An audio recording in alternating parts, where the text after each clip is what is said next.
Акыйкатта Куран тууралыкка алып барат жана жакшылык кылган момундарга зор сыйлык болоорун сүйүнчүлөйт.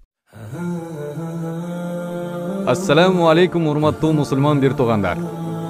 Жалал Абад областынын тургундарына жагымдуу жарыя Мүрөк коомдук бирикмесинин демилгеси менен 18-19 март күндөрү Каракөл шаарынын Борбордук мечитинде эркектер арасында Куран жазы, Куран окуу жарышы өтөт.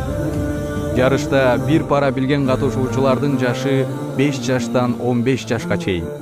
5 пара арасында 16 жаштан 20 жашка чейин.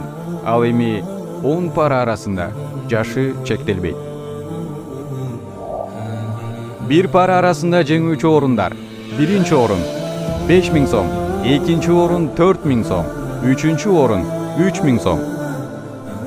5 пара арасында жеңүүчү орундар: биринчи орун 15000 сом, экинчи орун 10000 сом, үчүнчү орун 5000 сом.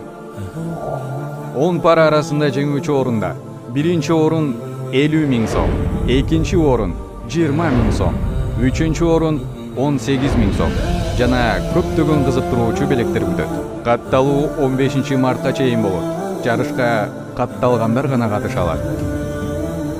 Катталуу үчүн жана жарыштын кандай тартипте өтүүсүн 0502 71 51 51 номер аркылуу биле аласыздар.